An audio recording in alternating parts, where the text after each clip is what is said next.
bit about kind of how I see the game and how we recruit as well. Has that changed over the 3 years and how you see the game? I mean, did you have that same philosophy in year one as you did in year three? Yeah, for sure. So,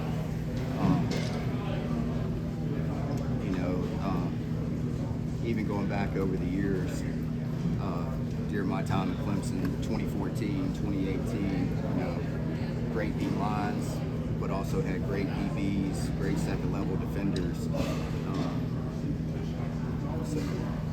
Did Sam just learn one position? Can you refresh me on that? He started out learning Mike, and then young guys, I typically don't like to ask them to do too much. I want them to learn one position first and foremost. Honestly, first and second down, kind of in our system, Mike and Will, there's not much difference between the two. Really, when you get to the third down, when you're playing matchup defense, then you see they're matching up with tight ends or good ends or whoever it is. Then it kind of gets a little more specialized than that. But starting out, I don't like to handicap guys per se with having to learn too much. I want them to just learn one thing, get comfortable in that role, and go from there. So at the start of camp, you sort of see Yeah, Mike, and then progressing and learn Will as well. Get comfortable there. The more you can do, the more valuable you become.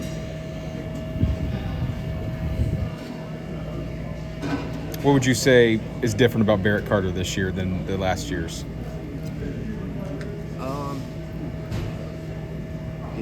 I feel like coming back, he has a lot to prove. I feel like he feels like he left some things on the table, and he wants to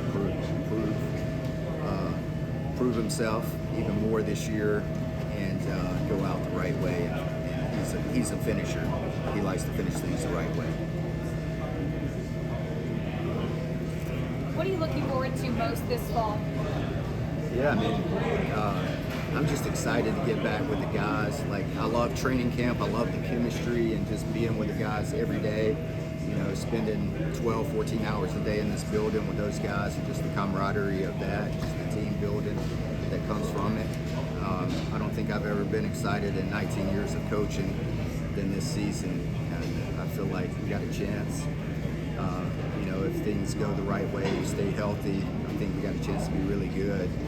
And so I'm just excited to get back, training camp and all that comes with that, the grind of the season and putting our best foot forward. Dabo said a few times that he wouldn't pick two other linebackers in the country than Wade Woodaz and Barrett Carter. Would you agree with that sentiment? Yeah, definitely. So I love my room. I love my guys. There's other guys that are coming along as well. So I would trade those guys for anybody in the country. You talked a little while ago about the team not being talked about as much. Did you like maybe as a team overall maybe flying under the radar a little bit, being underestimated? Yeah, definitely. Everybody likes to be the underdog, and just the chip on the shoulder mentality of a lot to prove. And I think it's shown this summer and this spring how guys have worked.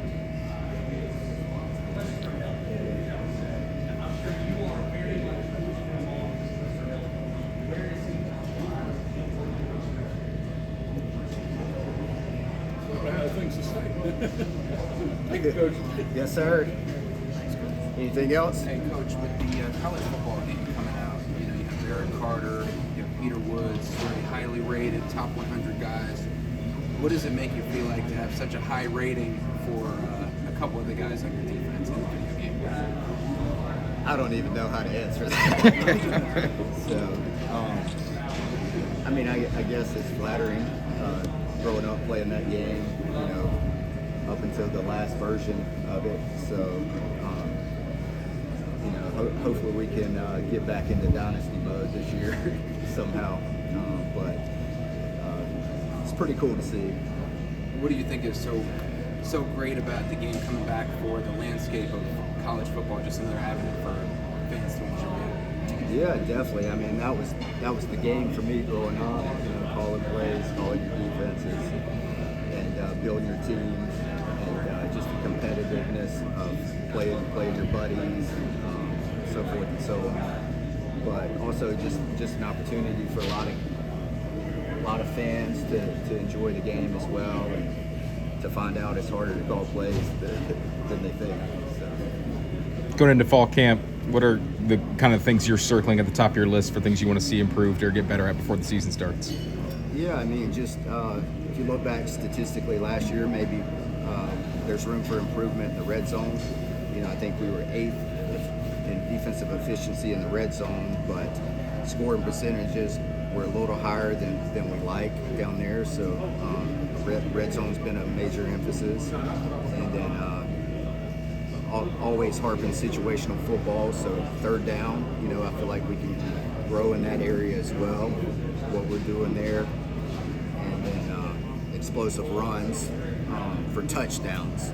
I think the explosive plays were down tremendously last year from 2022, but we gave up some big play runs that were really crucial. The Miami game, NC State game, so forth and so on. But those have kind of been the main focuses for the offseason. Forcing turnovers was a big thing for your defense last year. Do you think they'll be able to replicate that much success in the turnover battle, or is it maybe going to be on par? I want to improve upon it. So that was awesome. You get what you emphasize, and that's a big emphasis last year especially, but this year as well. So hopefully that comes to fruition as well. I'd like to break that. We tied it, but I'd love to break the school record for defensive touchdowns in the season. Coach, apologize if you already talked about this, but Coach Easton was talking about moving Peter Woods around, moving him on the edge on a week-by-week basis, depending on who you're playing. How's he doing there?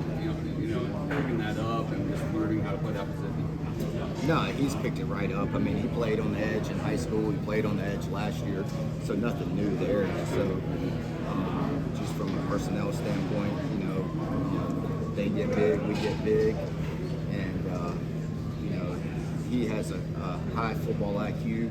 He understands block recognition from all different techniques, and just his ability to process schematically when he's inside versus outside gives him the ability to have that type of versatility as well. Now you've got some turnover in the secondary, but just in terms of the sheer athleticism, skill set, is this potentially as talented a group of contributors in the back end as you're going to have? Yeah, I mean, I feel like we have a chance to be really good back there. Obviously, a lot of guys that are young with a good mixture of some old veteran guys like RJ and T-Bone. But athletically, I feel like those guys, there's a lot of guys that can play really, really good man coverage, like tight coverage on guys. And, I feel like that's a game changer.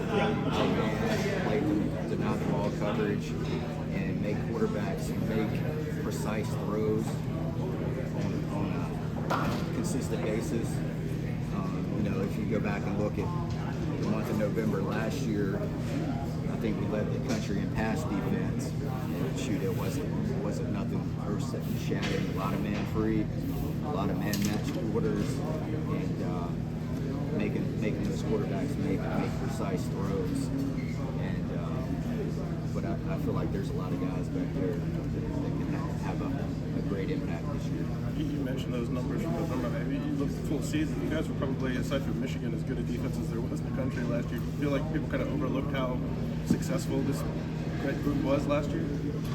Probably so. I mean, I feel like may have started not where we wanted to, game one, and then just as the year progressed, I feel like every week we got better and better. Cut down the explosive plays was huge.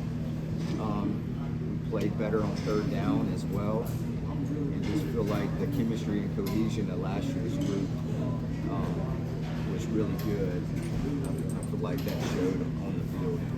Is that carried over into this year, do you feel? I do feel like that. I know there's a lot of attention, obviously, on Sammy Brown coming in as this elite recruit. I talked to Dabo a couple of months ago. He was saying, don't overlook Wade Woodaz, and he really liked what he's seen from Wade so far. I guess one, where do you see Sammy fitting in early in being two? How impressive you've been by Wade? What do you think he can do this year? Yeah, I think Wade can be the guy. You saw that in the bowl game, him moving inside. Had a couple weeks of work at playing Mike, and just his ability to go in there and process things, set the front. That's new for him. Being the quarterback of the defense, making all the checks, and he handled it like a pro. But I feel like he can really take the next step this year and really be a solid player for us in the right position. Sammy, coming in, he's shown what made him the top linebacker in the country and why he won the Buck as a high school player. I think the good thing is he don't have to carry the workload of coming in and being the key guy. I feel like we're in a good spot, depth-wise in my room. Other guys in there, so I feel like the competition in August will sort itself out. Exactly how big a role he has to play this season. But I feel like he's shown the attributes that are made him the top linebacker in the country. I feel like he'll have a really good impact to this year. Eric McLean calls Wade Whoop-Ass. I'm wondering if we can start getting that talked about more. I feel like that needs to be out in the public conversation. That should be an official nickname, like in a media guide or something. Whoop-Ass. So, and we got his younger brother now too. So Whoop-Ass. So you opened up a can of, so to speak. Have you seen some of the veteran linebackers, Barry Carter, Woodaz, maybe take Sammy under their leadership a little bit and help him along? I mean, obviously, the sky's unbelievably high for him, but what have you seen from the veteran guys and how they brought Sammy in to help him along? Yeah, definitely. I feel like my room is very unselfish. The older guys do a great job of pouring into the younger guys, on a daily basis. As coaches, our time is sometimes limited by NCAA rules, but also by other obligations that we have. So those guys do a great job of doing player-led meetings, not only on the field, but off the field, just how to take care of their body, how to study film. Those guys do a great job of taking young guys under their wings. So I feel like it's just the culture at Clemson that's been created over the years. You see it at all three levels. RJ and Tyler are like coaches. I see them in their running meetings. Or maybe it's a Saturday and they got some young guys with them and they're out here working on the field when nobody's watching or nobody's around or whatever it is, taking them out to dinner. I feel like we have a very unselfish culture and everybody's pulling in the right direction. What stands out about Sammy's skill set? You got to see him some in the spring. You said he looks the part of the top linebacker in the country. What stands out specifically? Obviously, got great size. 6'3", 235 to 238, whatever he is. But being that big and being able to run like he can, state champion in track, state champion in wrestling, great running back, ran for thousands and thousands of yards in high school. And then just growing up around the game, being a coach's kid, just his knowledge of the game, his understanding, playing running back and playing linebacker. I feel like they see things almost identical, just on opposite sides of the ball. So I feel like that goes hand in hand. And then just his work ethic. He loves the weight room, loves the grind, and very unselfish, extremely hardworking guy. And you could go on and on about the type of character he has. Last question. Anybody? All right. Thank you, Coach. Appreciate it.